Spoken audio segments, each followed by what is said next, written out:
think your phone just ran out of... Or sometimes you just gotta...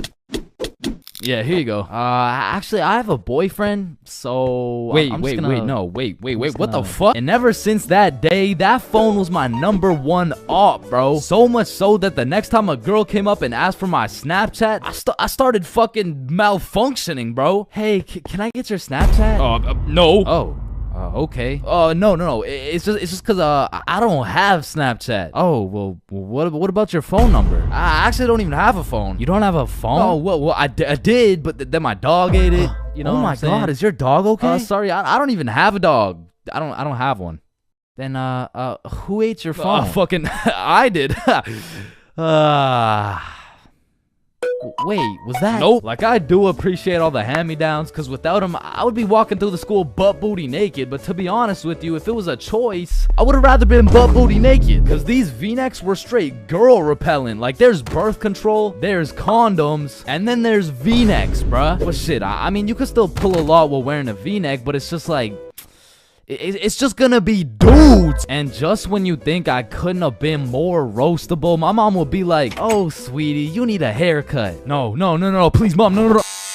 My mom used to take me to this shop that gave out $1 haircuts, bro, and these motherfuckers were straight speed running these cuts. They'd be asking what kind of cut you want while cutting your hair, and by the time you get to show them the cut you want, your shit is already done, bro. And my mom must have not been tipping them either, considering the fact that every time I went back, the cuts kept getting worse and worse, until one time I walked out there with my head bleeding, like I asked for a 2 on the sides, and she hit me with a -2. Now don't get me wrong, when I pulled up to school wearing the most abominable fit known to man with the atrocious haircut and shitter phone combo, I got my shit roasted, flamed, grilled, sauteed, deep fried, and then thrown into the goddamn microwave. Like the type of flaming that has you going home and just taking an extensive look in the mirror, questioning if you should legally change your name to Albert and flee the country. But somehow, this motherfucker Carl got flamed even harder than me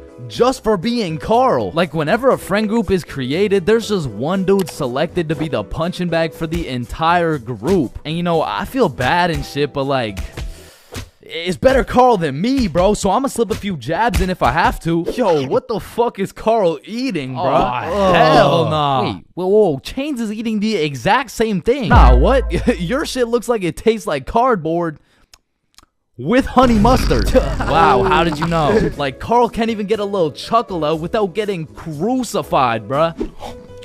Damn, he's fucking that shit up. Looks like he hasn't eaten in weeks, bro.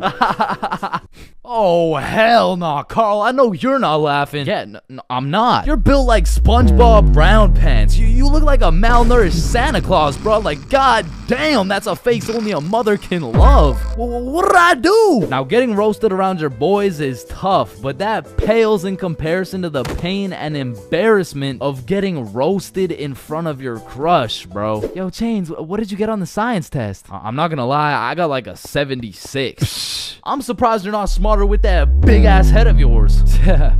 Good one, Joe. No, like for real, your shit is massive. Well, like the sheer amount of brain you could fit in that bitch should make you Einstein. You look like you should be pulling 10,000 IQ plays right now. You look like you got the solution to world hunger somewhere hidden in that big ass noggin. Like how do you even stand up straight with that absolute cranium for a head? But I remember this one time I got my shit flamed so hard in front of an entire audience that I was brought to tears. But I mean, I was 6. I was 6 years old. And the day was December 24th, Christmas Eve. So my mom brought me and my brother to this improv play, and as we sat and waited for the show to begin, this little elf walked up to us like, hey, do you guys want to be a part of the show? Yeah, let's do it. Okay, yeah, I'll do it. And once the show began, they called me and my brother up to the stage and asked us a very simple question. So, what do you guys want for Christmas? Oh, I want a Minecraft sword and a creeper stuffy. And, what about you, little man? And as I looked into that crowd with dead silence,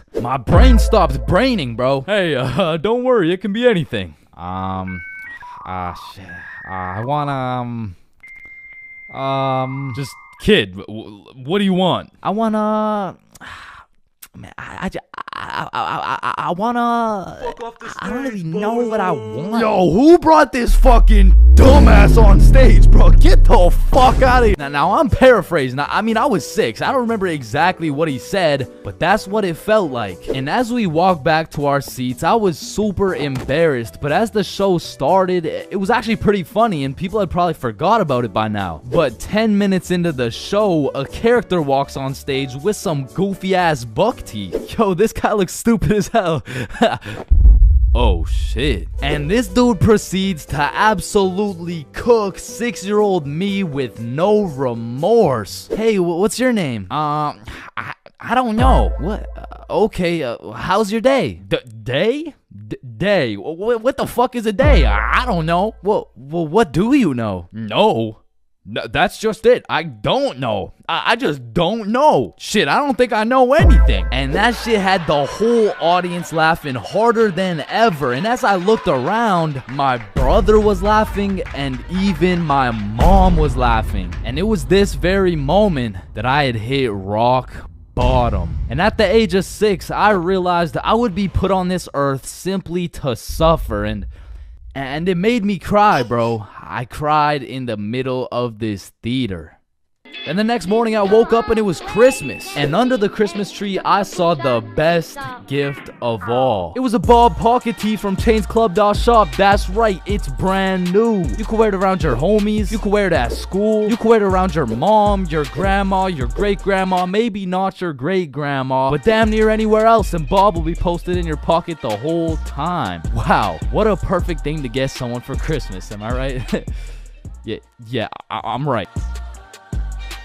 Your very first time buying from the plug. It's a special moment. It marks the beginning of a bond so strong and full of trust that it can only compare to that of your barber. Now, your first time copping from the plug can go many different ways, but my first time took place way back when I was 7. Okay, that's cap, but I was 13. Now, as some 13-year-olds, my homies and I were oblivious of how to get our hands on some sweet, juicy, succulent magic broccoli. But you know what they say, if there's a will, there's a way. So we did what any 7th grader would do. We searched that shit up on Google. Where do I buy weed? And somehow, one of the first things that came up was some motherfucker on Reddit like, just order a pizza. The pizza delivery guy stands a 78% chance of being baked. Just ask him where to find some gas. Simple as that, man. Yo, bet. So we call up Little Caesars like, hello, can I get a medium pepperoni pizza, please?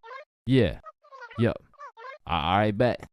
And about 45 minutes later, the doorbell rings. We open the door to see some 48-year-old man who's probably going through his 2nd divorce. Should we ask him? Yo, he does not know where to find that shit. Oh, that'll be $13.69. Here you go. All right, have a good day. But wait, do you happen to know where to find some of that good dope? Good dope? Oh, I see what you're saying. If you wanted some ranch dip, just say that. Nah. What he's trying to say here is, do you know where to find some of that good shit? Oh, you want some good shit, huh? You sure won't find it at Little Caesars. This pizza is ass. Go to Pizza Hut or something. Well, shit. What the fuck just happened? Okay, the guy on Reddit said there's a 78% chance. Maybe we just got unlucky with this one. And our dumbasses decide to order from Little Caesars again. That'll be 13. Okay, new plan. Yo, I think I know a guy. So Bob locates a local plug Snapchat. Billy adds him, and bro adds back. So now we've located the plug, but we had no clue on how to go about hitting this man up. Hello, Frederick Gordon Williams. I have reason to believe you are a plug and will be able to sell us some devil's lettuce, as we are minors, currently 13 years old. Just give us your home address and we will skirt and pull up soon. Sincerely, Billy. Instantly blocked, bro. Looking back, we sent the most federal message possible. We hit this man with his government name and asked him for his home address. But we had no clue that was federal. Like, that's peculiar. I wonder why he blocked us. So we did what any 7th grader would do. We searched that shit up on Google. How to hit up the plug. Be simple and forward. Use slang. Act cool. And after conducting a little more research, we were ready to try again. So I added him on my Snapchat. Yo, Big G.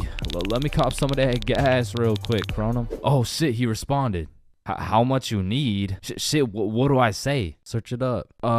3 pre-rolls. Let me get 3 pre-rolls, fam. Alright, meet me at Stickman Park at 2:30. So now we'd set a place and a time to cop some grass. However, what Frederick Gordon Williams didn't know was that we were a whopping 13 years old. Keep in mind, we were still in middle school, but this dude was in grade 10. Shit, I'm pretty sure he was 20 years old, but still in grade 10, which was pretty fucking scary for us 7th graders. So we threw on some drip we believed would make us look a little bit older, and we headed off to purchase some of Satan's spinach. We arrived at the park a little bit early, and as we waited, we discussed our plan. If he asks how old we are, we're 16. If he asks our grade, we're grade 10. If he asks our pronouns, we are he/. Bro, chill, he's not gonna interrogate us. It's a simple business transaction. Oh shit, there he is. And as Frederick approached us, I could feel my blood pressure rising. Some would say I was shitting bricks.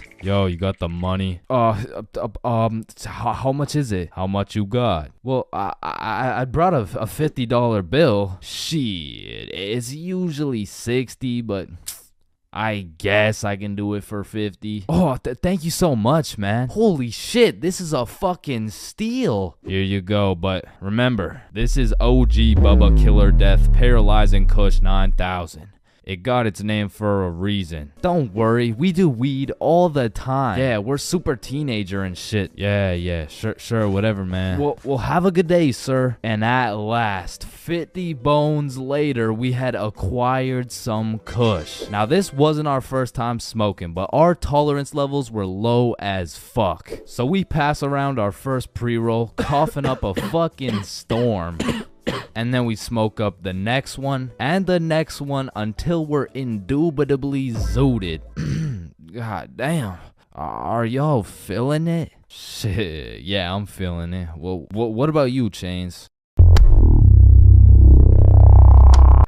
Shit, I think he's feeling it. And as we made our way back to Bob's crib, my frame rates were dropping, my eyes were drying up, and my brain cells were unresponsive. In other words, I was fucking fried. We get back to Bob's crib and all I can think about is food. The munchies had hijacked my brain, but luckily for me, Bob's mom had just went shopping. Unluckily for Bob's mom, she was gonna have to go shopping again. The boys and I threw on The Amazing World of Gumball on TV and we fucking demolished every single crumb from Bob's cabinet. Cause goddamn, Frederick Gordon Williams was right. They don't call it the OG Bubba Killer Death Paralyzing Kush 9000 for no reason. Halloween is the spookiest time of the year. Everywhere you look, it's vampires, killer clowns, old dudes in white vans trying to steal some children, which are all very scary things, especially killer clowns. But none of these spooky things scare me more than my worst fear. Going to jail, dropping the soap, and getting my booty snatched up. Now that's some real spooky shit right there. And I know some people are gonna be thinking, oh, that's just a myth, it's a stereotype. Nobody actually gets their booty snatched up for dropping some soap. But when it comes to my booty, I don't want to fuck around, and I sure as hell don't want to find out. But everyone knows drinking can heavily influence your judgment, and on one specific day, my judgment was affected and I found myself fucking around. And everyone knows what the chart depicts. The more you fuck around, the more you find out. This story takes place in grade 10. It was a crisp Halloween night. The houses were decorated, the leaves had fallen, and the jackals were landing jack-o'-lantern. And as me and Billy walked down to the homie Bob's crib, we could pretty much smell that Halloween spirit. And when we knocked on Bob's door, we were surprised the homie Bob didn't open the door. It was Bob the Builder. Dude was fully suited up from head to toe. And when me and Billy seen that, we already knew we needed some costumes. So we go to Bob's closet and come out absolutely dripping into Mario and Luigi costumes, mustache and everything. But now that we undeniably had that shit on, we still had yet to find something to do. But lucky for us, the night was still young, so we got to brainstorming. Alright, it's Halloween, bro. We gotta do something. Yeah, let's go find a party. Bet, let me check where they're at.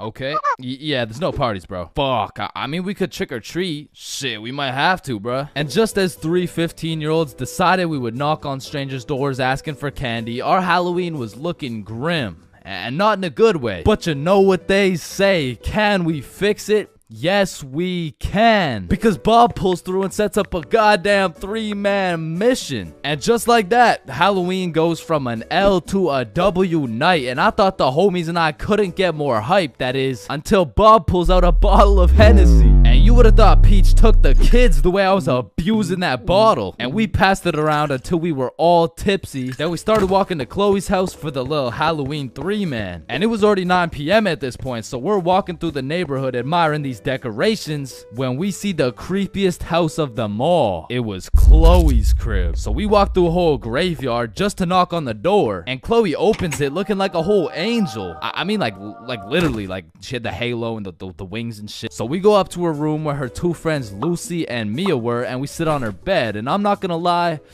it was a little awkward, bro. I was sitting there with my Mario fit, my little mustache, like, so, Chloe, why'd you choose to be an angel? I don't know. I just liked it. Why'd you choose to be Mario? Shit, you know, Mamma Mia, am I right?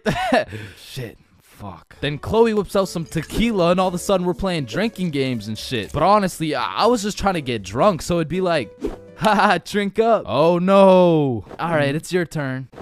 Wait, you're supposed to get it in my cup. What the fuck? And after purposely selling multiple games of tequila pong, I was feeling what some would call completely and utterly drunk as fuck. And next thing I know, we're playing spin the bottle. And I was up, so I spin the bottle and it spins and spins and lands on Chloe. And in my head, I'm thinking, and just as Mario's about to get some peaches, we hear the door open downstairs and Chloe's like, oh shit, my parents are home, hide. So me and the homies run into her closet with a bottle of tequila and we can hear her dad come into the room. Hey, what's going on up here? Oh, you know, we're just watching scary movies. Alright, I'll be downstairs watching TV. Let me know if you need anything. Thanks, Dad. And once her dad went downstairs, we all came out of the we exited the closet and Chloe said, you guys gotta sneak out through the front door. Just be super quiet. And so we creep down the stairs and peek around the corner, and Chloe's parents are right there with a clear sight of the door. So we know what we have to do. We take a shot for good measure and then run to the door. And my drunk ass couldn't even figure out how to unlock this fucking door. Hey, who is that?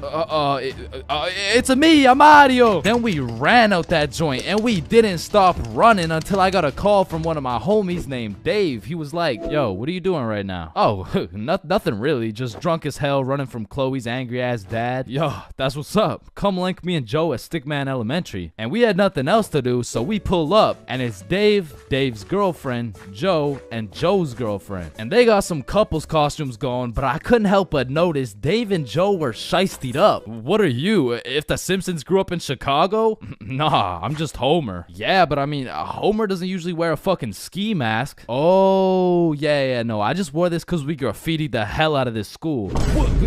Joe was here and Dave was too? Bro, what the fuck were you thinking? What? Oh, you want me to include your name too? No, hell no. And just as we become guilty by association, 4 cop cars come zooming down the street. Oh shit, it's the cops, run! And the cops hop out of their cars and start running at us with flashlights. So we head for the forest, but to get to the forest, we had to run across this long ass muddy field. And in the middle of this field, there was a huge pothole. And how did I know that? Because I seen Marge absolutely eat shit right in front of me. And don't get me wrong, I was absolutely plastered, but as the cops got closer and closer, I could practically see myself getting caught and dropping the soap, and you know I wasn't gonna let that happen. And so with all that adrenaline, I Mario jumped that fucking pothole and hauled ass into the forest. And right when you get into the forest, there was this deep creek with a log going across it. But when I look back, I see the cops' flashlight getting brighter and brighter, so I say fuck it and take a run at this log. I get a good 2 steps and then my drunk ass slips. Boom, right into the muddy creek. But I don't have time to give a single fuck. So I run through this waist-high muddy water and then we regroup and check who made it. I see Bob, Joe, Dave, and Dave's girl. Yo, where the fuck is Billy? No, where's my girlfriend, bro? Oh, she ate shit a few yards back. Whoa, wait, what? Is she okay? Did she get caught? Wait, shut up. Billy's calling. Yo, where are you? I'm hiding behind a tree right now. In the middle of the field. The cops are looking for me. I bet we're coming. I gotta go. Fuck no, bro. If you go, you're gonna get caught. Listen, bro, I have to. He's the Luigi to my Mario. So I go back in to save Billy, and my main man Bob comes with me. So we get to the edge of the forest and see Billy absolutely shitting his pants trying to hide from these cops, but they keep getting closer and closer. So Bob turns on his flashlight and both cops look at him. He's right there. Get over here. And while the cops were looking for Bob, me and Billy both run for the street, and we ran and ran, but once we were at least 5 blocks away, we text Bob like, bro, we both made it, are you good? And Bob's like, so Bob makes it out of the forest and we all link up. And we take a moment to appreciate the fact that none of us went to jail, and more importantly, none of us got our booty snatched up. And after our moment of appreciation, we were like, yo, maybe we should have just went trick-or-treating. Yeah, bro, some Reese's Pieces would hit right now. I mean, it's not too late to buy some candy. So we all go to the store and cop the biggest packs of candy we could find. Then we walked back to Bob's crib and enjoyed the rest of our night while fucking up some Halloween candy. Okay. Okay. Oh yeah, baby. Let's go.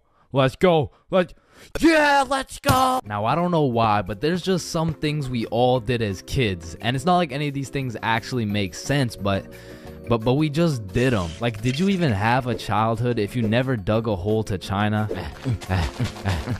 Timmy, we're almost there. Yay, just 2 more minutes. I mean, kids are just some dumbasses, bro. Like, who's gonna tell little Timmy he's not digging through the Earth's core with this little rinky-dink ass shovel? But to be completely honest, out of all these dumbasses, I was probably the stupidest kid known to man. Like, I remember when I was 5 and I was taking my annual shower, you know, and all of a sudden I had realized I was a fucking superhero. It was just the way the water was flowing out of my fingertips. It was like nothing I'd ever seen before. And I was fucking hyped. I mean, from this point on, my new name was Waterboy. Wow. I was pretty fucking stupid, but not everything I did as a kid was completely impractical. For example, I know you used to run up the stairs on all 4s, bro. Like, this was just the most efficient way to get from point A to point B. I used to feel like a fucking cheetah going up those stairs. In fact, going up the stairs in this manner was so efficient, I asked myself, well, why don't people go down the stairs like this? And shit, I figured out why. Or bro, on a hot summer day, I would wait for my mom to whip out the fan, and as soon as she turned that bitch on, me and my brother would turn into the Migos. We were dropping hit after hit, like we were spending so much time talking into this fan, our mom was a little concerned. Raindrop, drip, drop top, smoking no cookie in a hot box, fucking on your bitch, yeah, cooking up dope from the crock pot. Hey guys, you've been there for 6 hours. I think it's time. Ma, let them cook. Bad and bougie.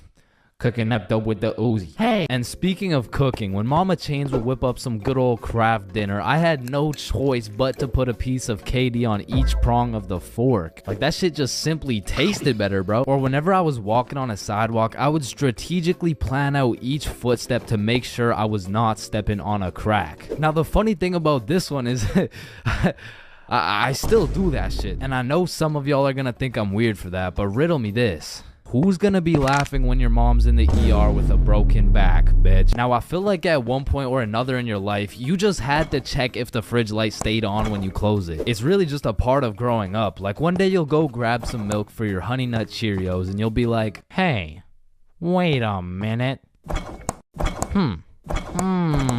Or what about when you were bored in the car and you start doing parkour with your fingers to the window? I used to hit some crazy combos and then I would go to finish it off with a backflip. Or have you ever fucked around in the living room and you broke a vase or some shit? Whoops. You know, you get a timeout or you receive a little whooping. Now, coming out fresh off that whooping, this shit could only go one of two ways. Either you bawl your eyes out and play with this fucking thing for hours, or you would plan to run away, bro. That was it. That was your only options. And I had a few of those moments where I was ready to dip. I would pack an apple and my trusty Minecraft sword for the trials and tribulations to come. And then I would look my sweet mother in the eyes and realize, shit, she's making mac and cheese tonight. I can't leave yet. And you have simply not lived if you never hit a DS under your pillow at night. Like for me, the Mario grind was 24/7. There was no sleeping. But I'm not gonna lie, I had some close calls trying to pull that shit off. Good night, Chains. Sweet dreams. Good night, Ma. Love you. Love you too.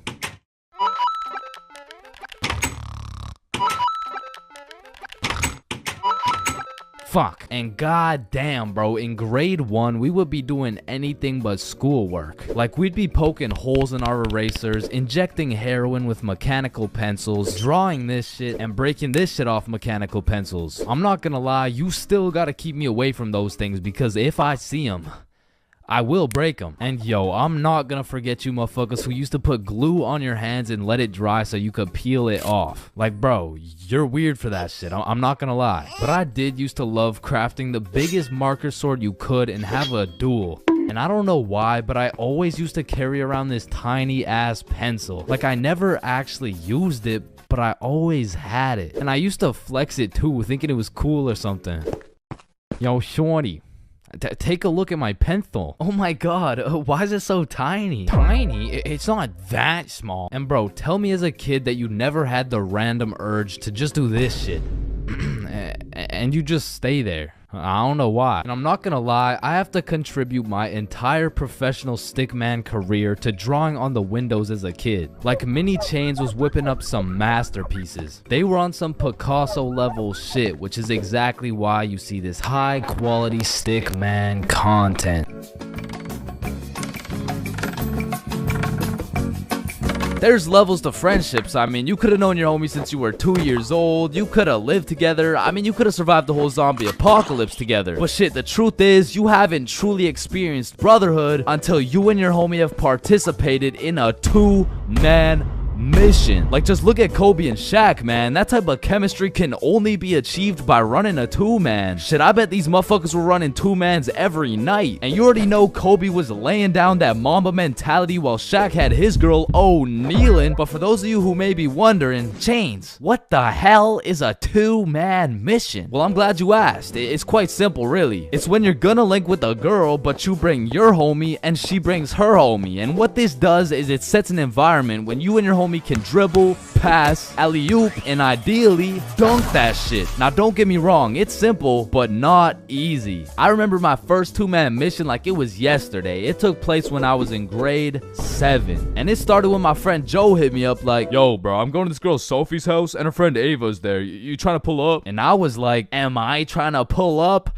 Hell yeah, I'm trying to pull up. So we show up to her house, and I'm new to this whole thing, so I'm sitting there like, what now? We could watch a scary movie. Yeah, let's do it. I'm down. Well, actually, personally, I'm not a big fan of scary movies. Man, shut the fuck. So we're watching this scary movie, and to be honest with you, it was simply the best scary movie I'd ever seen in my entire life. So I was really getting invested in this plot. And Ava's like, oh my god, I'm scared. And that shit went way over my head. What? Why? It's not even at the scary part yet. And then only 30 minutes into the movie, Joe and Sophie are like, Yo, we'll be right back. oh, okay. Do you guys want me to pause the movie? Nah, it's all good, bro. And you see, what Joe just did right there was a calculated move. In basketball terms, he just set an ISO. So now it was 2 1v1s. And the situation was absolutely perfect, but the problem was, I actually liked the fucking movie. And that violates rule number 3 in section 7 of how to pull off off a successful two-man. Never give a fuck about the movie. Cause the truth is, the movie length is like the shot clock. If you end up actually watching the entire movie, you failed the mission. But I had no clue, and to be honest, I didn't even know what a two-man was at the time. So I got some popcorn and I was just watching the movie. But when the climax of the movie was about to come around, I did something that violated every term and agreement of the two-man mission. I went over to Joe and Sophie like, hey guys, quick, you're gonna miss the best part. Oh, fuck. And I missed the climax of the movie, but shit, I seen a climax. And needless to say, Joe never invited me to a two-man mission since. But you know I had to redeem myself, even if it was 3 years later when I was in grade 10. It was a Saturday night, and me and Bob were looking for something to do. And I'm gonna keep it a stack with you, bro. I had no motion. Like, my Snapchat was drier than a Popeye's biscuit, bro. But lucky for me, Bob had a roster. And I'm talking an all-star lineup of girls who just want Bob on their body. And I don't blame them. I mean, shit, I got Bob on my body right now. And you can too at chainsclub.shop. That's right, we got hoodies, shirts, beanies, socks, keychains, stickers, you name it. And starting at the price of $4.20, Bob can be all yours. Or if you want me, I wouldn't mind being on your keychain or something. Treat me like white tees. So as I was saying, me and Bob were bored. So Bob hits up this girl named Avery like, what are you doing right now? And she's like, just chilling. Who you with? My friend Alice. Let's link. I'm with my homie. Okay, is he cute? Cute as hell. Okay, come over. And I'm excited as fuck, so we get Bob's sister to drive us to Avery's crib. And as we pull up to her house, I remember a crucial detail that I'd been forgetting this whole time.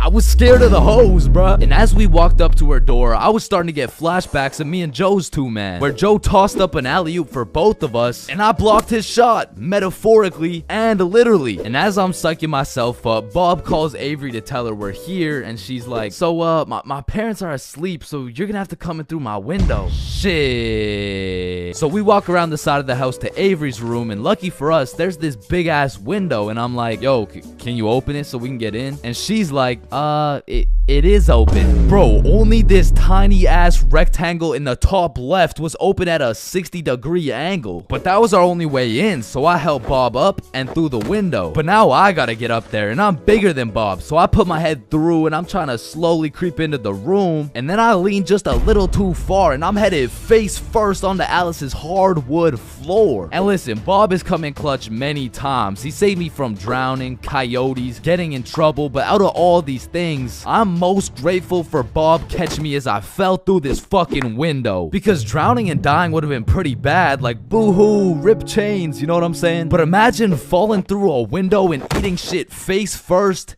in front of the hose. Like, I would have preferred the drowning, bro. But after that close call, I was a little flabbergasted, you know what I'm saying? But Alice has the audacity to ask me this loaded ass question like, oh hey, what's your name? Me? Yeah, you. It's the name's for real.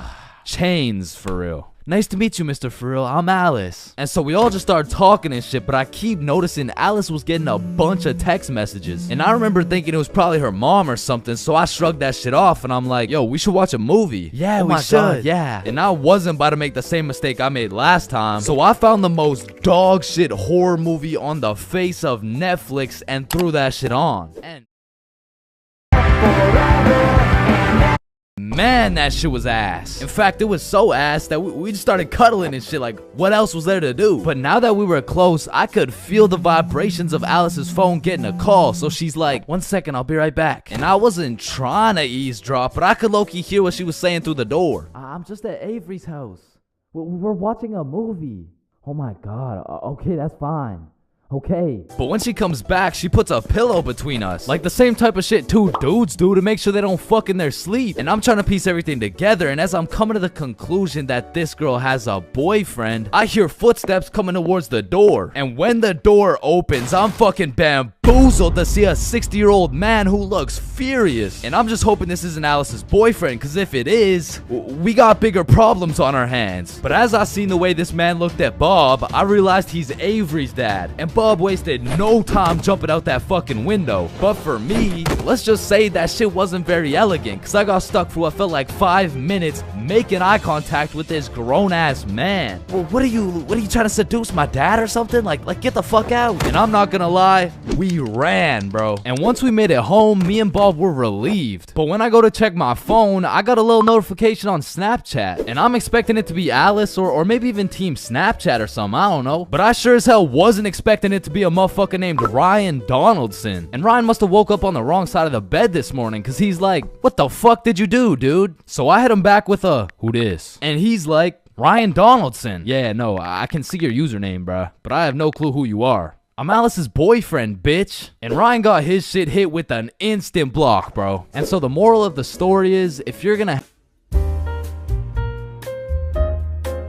Middle school is just an awkward place, bro. Like, middle school dances, awkward. Middle school speeches, awkward. And middle school relationships, in my experience, is the most awkward thing on the face of this planet. I mean, the girl's a whole foot taller, got a deeper voice, and shit, she could probably bench more than you, lil' bro. Like, I hate to break it to you, but you don't got a girlfriend. You are the girlfriend, bruh. Middle school just occurs at the craziest time in a teenager's life, because motherfuckers is just getting slapped by puberty out of nowhere. You'll be walking down the halls and see a bunch of kids who look fresh out of daycare. Then all of a sudden you'll see a grown-ass man built like Shaquille O'Neal thumping his way down to math class. And attendance in middle school was looking like, Matthew, here. George, present. Daisy, here. Owen, here. Dude's balls would be dropping halfway through presenting their speech, like, and this is specifically why dinosaurs went extinct. And in middle school, nobody had drip. Like, dudes would be showing up to school in a neon green t-shirt paired with some bright red shoes looking like a fucking traffic light, while their haircuts looking like their barber cut their shit with one hand, well blindfolded. But to be fair, everyone had a shitty haircut in middle school, bro. And if you think your cut wasn't that bad in middle school, chances are your shit's probably still ass to this day. And just to make things worse, the cherry on top is that everybody's got acne. There's just all these hormones flying around, and these kids have no clue what to do with them, which is exactly why middle school beef is unmatched, bro. Motherfuckers will be throwing hands for no reason at all. And I don't know how, but somehow even the fights were awkward. It would be like, hey pal, I heard you sat beside my crush in class today. So what? You want to fight about it? I mean, like, if you wanted to.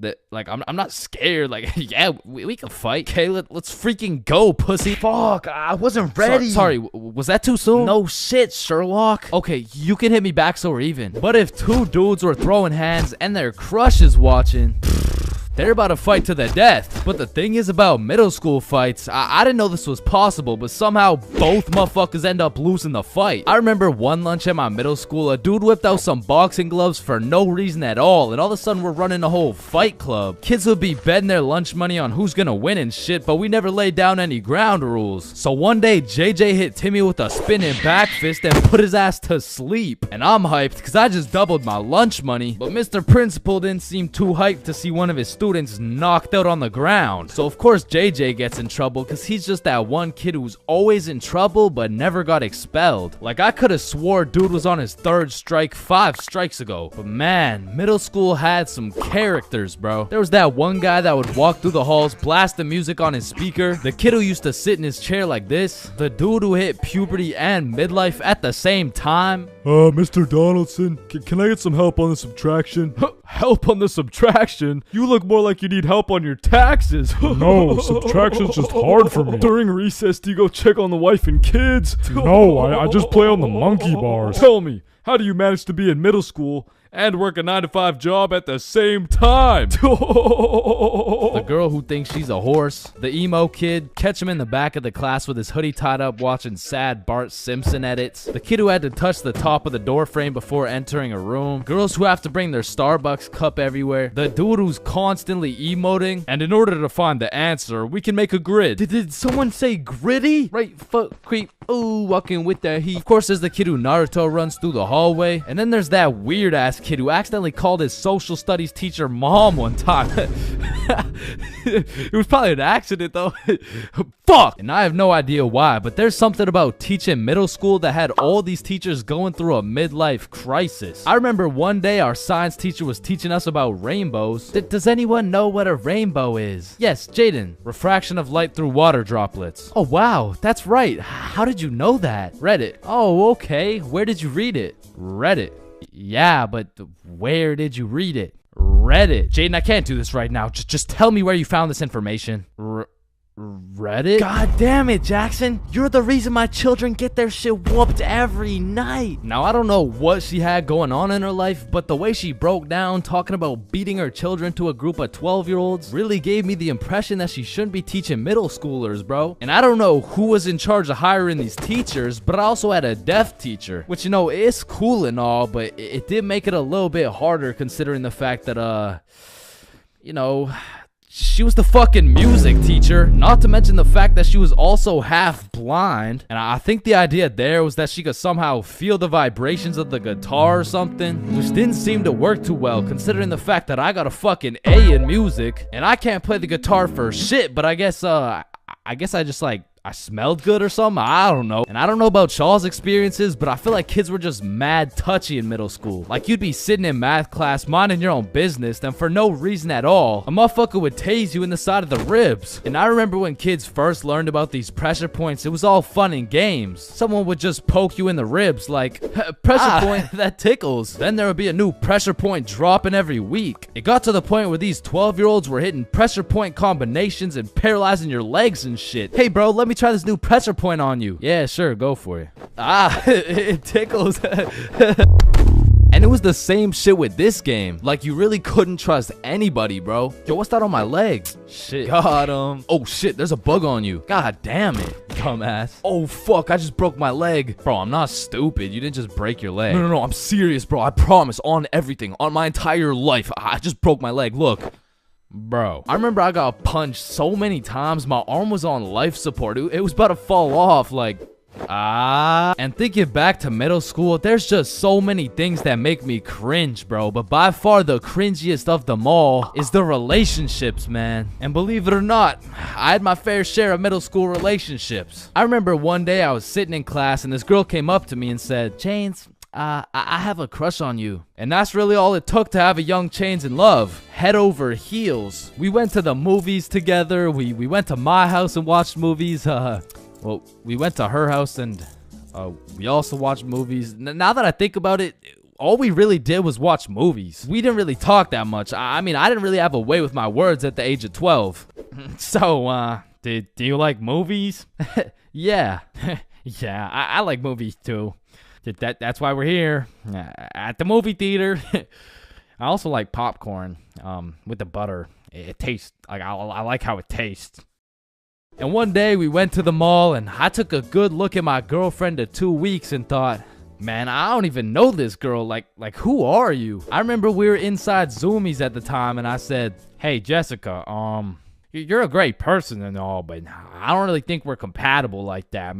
Maybe we should just break up. Which was probably the most words I've strung together during the entirety of our relationship. And she says with the straightest face, oh, okay. And then we proceeded to walk out of the mall and bus home together without saying a word. And I remember lying in my bed that night and thinking to myself, damn, I think I'm supposed to be sad right now. So I threw on my hoodie, tied it up, and watched some sad Bart Simpson edits.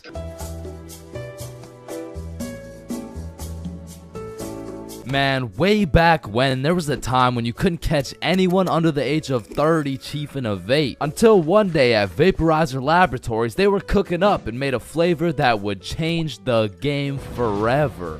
cotton candy. Now this revolutionary flavor forced these grown-ass 30-year-old men to take a good look in the mirror and ask themselves, damn, what do I look like as a grown-ass man sucking on this goddamn cotton candy stick? so they do what any responsible adult would do. They give it to their children. I mean, shit, kids love cotton candy. All of a sudden, business is booming for Vaporizer Laboratories, so they start cooking up even harder. Boom, Sour Patch Kids juice. Boom, applesauce juice. And boom, baby food juice. These babies will be sucking that shit like a soother. Kids' first words will be looking like, yo.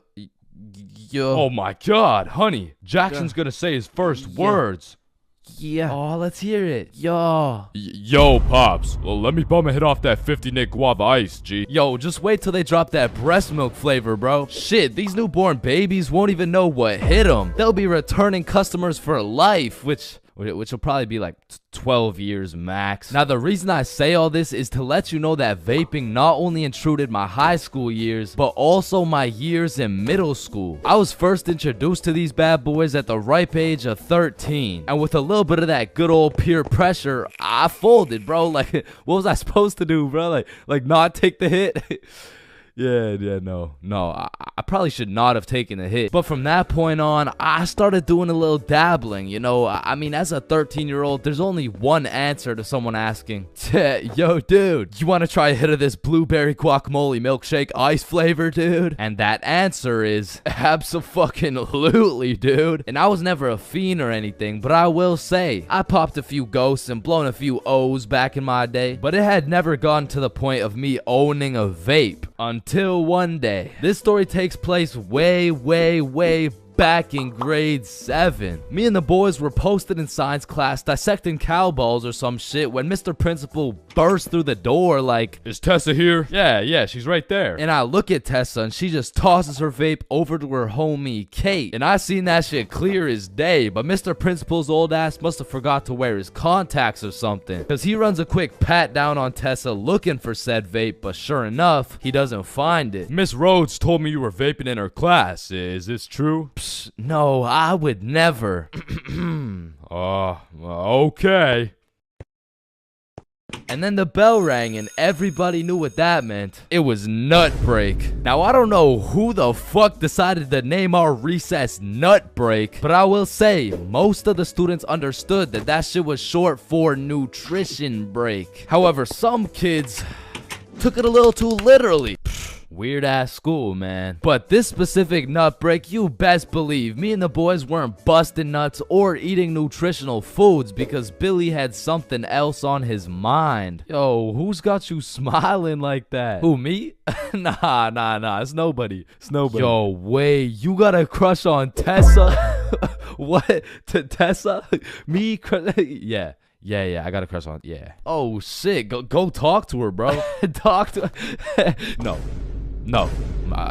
Bro, it's simple. She's new to the school. She's probably looking for some friends. So just walk over, introduce yourself.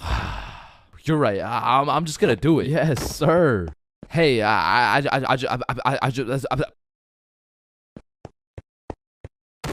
just sell that shit? Yup.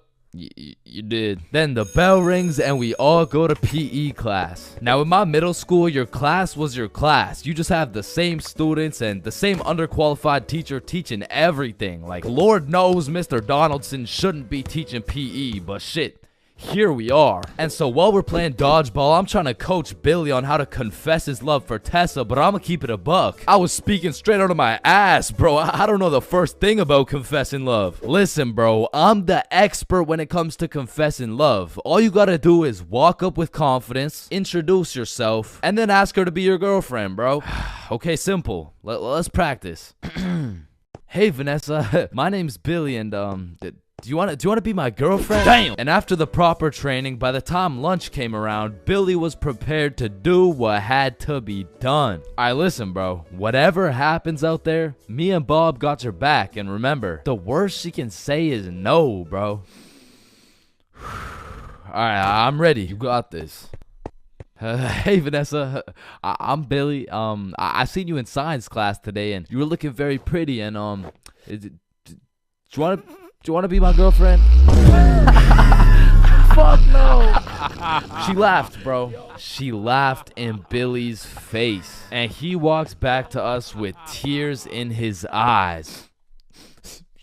She laughed at me, bro. Well, at least you know what they say. What? If you can make her laugh and giggle, you can make the cheeks clap and Not jiggle. right now, bro. You're right, too soon. Needless to say, that brother Billy went home that night, listened to Juice WRLD, and cried himself to sleep. Shit, the next day, Billy didn't even say a word, but I could hear Lucid Dreams on full blast in those earbuds. Man, it's a tough sight to see. Next thing I know, Mr. Principal bursts in the class talking about, All right, Tessa, in my office right now. now, I don't know why she was in trouble, but whatever she was accused of, she's guilty, bro. And she's also guilty on 1/3 degree count of breaking my man's heart. And as I'm busy praying on Tessa's downfall, I get a little tap on my shoulder like, psst, take this. Mr. Principal's looking for it and he's not gonna check you. Whose is it? It's Tessa's. Don't worry, it's safe with me. And it was safe with me, cause that shit was now mine. The only way she could get it back is if she repaired my boy Billy's heart, and that just wasn't happening. And soon enough, Tessa comes back from Mr. Principal's office and she didn't say a word. We had nut break, nothing. We went to PE, nothing. And then we went to math class. And as I was chilling in math class, calculating the square root of pi and shit, I get a tap on my shoulder again. Psst, Tessa wants her vape back. Vape? What vape? The one I handed you this morning? You know, it was purple. Oh, that vape. Oh, yeah, no, I threw that shit in the bushes. So she reports back to the person who gave her the vape, and she reports back to the person who gave her the vape, etc., until Tessa finds out. And she looks pissed. So she whispers to her friend, who whispers to her friend, etc.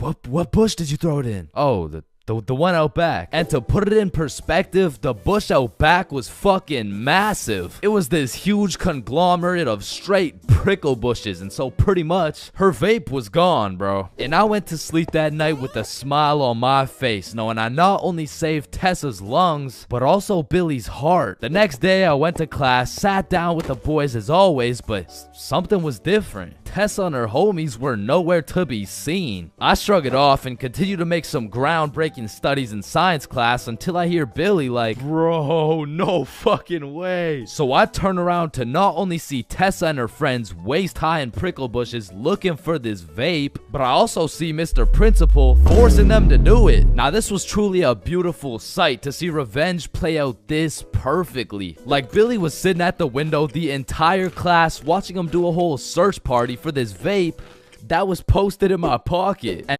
did you know that mosquitoes have killed almost half of all people who have ever lived?